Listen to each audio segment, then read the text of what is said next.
ఎప్పుడైతే కూటమి ప్రభుత్వము అస్తిత్వానికి వచ్చిందో ఆ రోజు నుంచి అతివృష్టి అనావృష్టికి గురి అవుతున్న రైతులందరినీ మనం చూస్తున్నాము. ఈరోజు మనము పొలాల్లోనే డైరెక్ట్ గానే ఉన్నాము, రైతులతో ఈరోజు ఇంటరాక్షన్ చేసుకుంటున్నాము. గతంలో ఇట్లా వర్షం వచ్చి ఇట్లా ఎక్కడన్నా నష్టం జరిగితే 3,000తో పాటు జగన్మోహన్ రెడ్డి గారు ఎంత పెద్ద మనసుతో కొనుగోలు చేసేవాళ్ళు. ఈ రోజు ఇట్లా పరిస్థితి మన పొలాలంతా కూడా మీరు చూస్తున్నారు. ఆడ ఎక్సెస్ గా వర్షాలు వచ్చేసి కూడా పంటలన్నీ కూడా ఇట్లా పడిపోయినాయి. కనీసము గవర్నమెంట్ కూడా ఎక్కడ కూడా వాళ్ళు ఇంటర్ఫియర్ అయ్యి ఏం చేయాలా, రైతులకి ఎట్లా ఆదుకోవాలన్న పరిస్థితిలో ఈ రోజు ఆంధ్రప్రదేశ్ రాష్ట్రంలో కూటమి ప్రభుత్వం ఎక్కడ కూడా చర్యలు తీసుకుంటలేదు.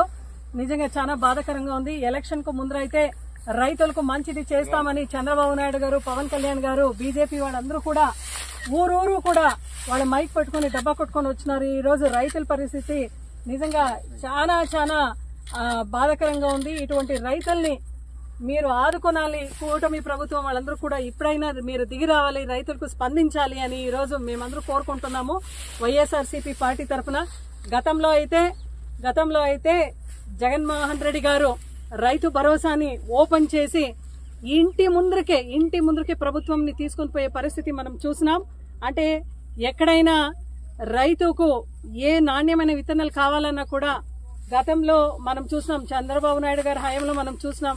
రైతులందరూ కూడా మండల కేంద్రాల్లో పోయి పొద్దున 5 గంటలకు 4 గంటలకు పోయి ఖర్చీఫ్ వేసుకుని అక్కడ కూర్చునేది మనం చూసినాం. అయితే ఎప్పుడైతే జగన్మోహన్ రెడ్డి గారు ముఖ్యమంత్రిగా ఉన్నారో రైతు భరోసాల్ని ఏర్పాటు చేసి రైతు భరోసా కేంద్రాలని ఏర్పాటు చేసి అక్కడికే రైతులు డైరెక్ట్ గా రైతు ఇంటికే కూడా మనం డోర్ డెలివరీ సర్వీస్ చేసిన రోజులు కూడా మనం చూస్తున్నాం. అయితే ఈ రోజు నిజంగా రైతులందరికీ కూడా రైతు భరోసా కేంద్రం ఏర్పాటు చేసినాం. అయితే దాన్ని ఫుల్ ఫ్లెజ్ గా ఆపరేట్ చేసే సౌకర్యం కూడా కూటమి ప్రభుత్వం అక్కడ కల్పించలేదు. రైతులకు పెట్టుబడి సాయం కింద 13,500 కూడా మనం ఇచ్చినాం. ఈ రోజు పెట్టుబడి సాయం కింద ఇస్తాం 20,000 అని చెప్పి కూటమి ప్రభుత్వం దాదాపు 6 నెలలైనా కూడా ఒక్క పైసా కూడా రైతుకి ఇచ్చిన పాపానికి పోలేదు.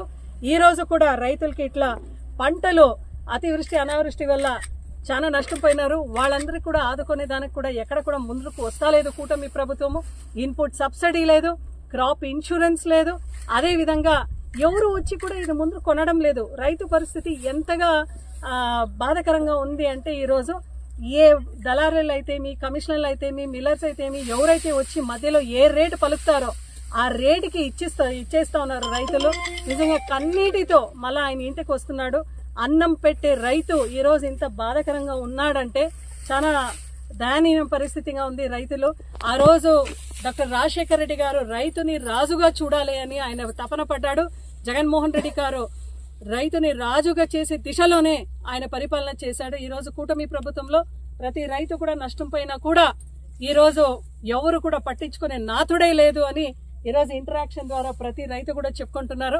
ఇప్పటికైనా ప్రభుత్వం దిగొచ్చి కన్ను తెరిసి ఇలాంటి రైతుల్ని ఆదుకోనాలని వైఎస్ఆర్సీపీ పార్టీ గట్టిగా డిమాండ్ చేస్తా ఉంది అని ఈ రోజు కూటమి ప్రభుత్వాన్ని మేము హెచ్చరిస్తున్నాం. సత్యసాయి జిల్లాలో పర్యటిస్తూ రైతులందరితో ఇంటరాక్షన్ చేసుకుంటూ మాట్లాడుతూ వెళ్తున్నాం. నిజంగా రైతు పరిస్థితి అయితే చాలా దారుణంగా ఉంది.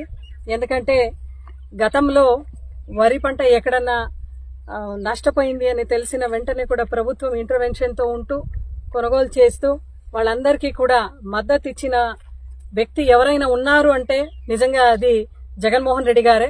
అదేవిధంగా కంది కానీ మిరప కానీ ఏ ఒక్క పంట ఉన్నా కూడా నేనున్నాను మీకు అని చెప్తూ పెట్టుబడి సహాయం చేసిన వ్యక్తి జగన్మోహన్ రెడ్డి గారు. అదేవిధంగా దళారులు, కమిషన్ ఏజెంట్స్, బ్రోకర్లు ఎవరు ప్రమేయం లేకుండా కూడా నిశ్చింతంగా రైతు గతంలో ఉండేవాడు. ఎందుకంటే జగన్మోహన్ రెడ్డి గారు ఉన్నారు. రైతులను కూడా ఆదుకునే ప్రభుత్వం వైఎస్ఆర్సీపీ ప్రభుత్వం అని గతంలో నమ్మినారు. అయితే ఈ రోజు చంద్రబాబు నాయుడు గారు పెట్టుబడి సాయం కింద 20,000 ఇస్తానని చెప్పి ఇంతవరకు 20 పైసలు కూడా ఇవ్వలేదు అని రైతులందరూ కూడా చాలా బాధపడుతున్నారు. అదేవిధంగా చూస్తే యూరియా కానీ డిఏపీ కానీ అన్ని రేట్స్ ఎక్కువైనాయి. మళ్ళీ ఎక్కడ కూడా ఇన్పుట్ సబ్సిడీ, క్రాప్ ఇన్సూరెన్స్ కూడా లేదు. అదేవిధంగా ఎక్కడన్నా అధికారులు వచ్చి పొలాలు విజిట్ చేసి రైతు స్థితిగతులు అన్ని కూడా పైన చెప్పే ఒక పరిస్థితి కూడా ఇక్కడ కనబడతలేదు. ఎందుకంటే గతంలో జగన్మోహన్ రెడ్డి గారు రైతు భరోసా కేంద్రం ద్వారా అక్కడ సపరేట్ గా అక్కడ మేము అగ్రికల్చర్ అసిస్టెంట్స్ వాళ్ళందరినీ పెట్టి కూడా అందరినీ కూడా ప్రతి సచివాలయంలో కూడా అగ్రికల్చర్ కానీ వెటర్నరీ కానీ ఫిషరీస్ అదేవిధంగా సెరికల్చర్ కు సంబంధించిన వ్యక్తులు అందరూ ఉండేవాళ్ళు. సో వాళ్ళు వచ్చి విజిట్ చేసి రైతుల స్థితిగతులు అందరూ రిపోర్ట్ తీసుకుని పైన చెప్పేవాళ్ళు. బట్ ఈ రోజు రైతు పరిస్థితి ఎలా ఉంది అంటే చాలా దారుణంగా ఉంది. మధ్యలో ఉన్న మిల్లర్స్ కానీ కమిషన్ ఏజెంట్స్ బ్రోకర్లు దళారులు బాగా బ్రతికిపోతున్నారు. వాళ్ళ నోటికి వచ్చిన రేటు చెప్తా ఉన్నారు. రైతులు వాళ్ళకి ఇవ్వకపోతే వాళ్ళకి వేరే గతి లేదు. అలాగే కనీసం కూలికి కూడా గిట్టుబాటు కాకుండా స్థితిలో కూడా రైతు కన్నీటి బాధతో ఈ రోజు తన పంటని ఎంత రేటుకి పలికినా మధ్యలో ఏజెంట్స్ వాళ్ళకి ఇచ్చేయడం జరుగుతా ఉంది. నిజంగా చాలా బాధాకరంగా ఉంది.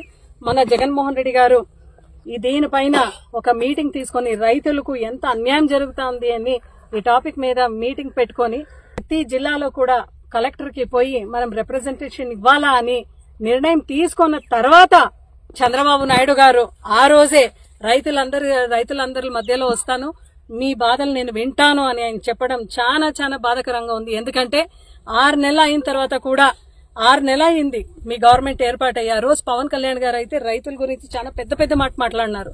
బీజేపీ వాళ్ళు కూడా మాట్లాడినారు, పురంధేశ్వరి గారు కూడా మాట్లాడినారు, చంద్రబాబు నాయుడు గారు కూడా మాట్లాడినారు. ఎక్కడ పోయినా కూడా బాధుడేలో మాట్లాడినారు, ప్రతి ప్రోగ్రామ్ లో కూడా మాట్లాడినారు. మళ్ళీ ఎందుకు ఈ రోజు మీరు రైతుల్ని ఇలా వదిలేసినారు? అన్నం పెట్టే రైతు 3 పూట్ల అన్నం పెడుతున్నామంటే నిజంగా చాలా హ్యాపీగా తింటున్నాం. అయితే రైతు పరిస్థితి గ్రౌండ్ లో అయితే చాలా బాధాకరంగా ఉంది. గతంలో డాక్టర్ రాజశేఖర రెడ్డి గారు రైతు రాజుగా చూడాలని ఎన్నో పథకాలని ప్రవేశపెట్టినారు. ఆయన కొడుకుగా జగన్మోహన్ రెడ్డి గారు కూడా ప్రతి సంక్షేమ పథకాలని కూడా రైతులు మనసులో పెట్టుకుని ఆయన నడిపించే కార్యక్రమం చేసినాడు. అయితే ఈ రోజు అన్నం పెట్టే రైతు ఈరోజు అప్పుల పాలైనాడు, బాధాకరంలో ఉన్నాడు. పెట్టుబడి సాయం దొరకలేదు, గిట్టుబాటు ధర లేదు.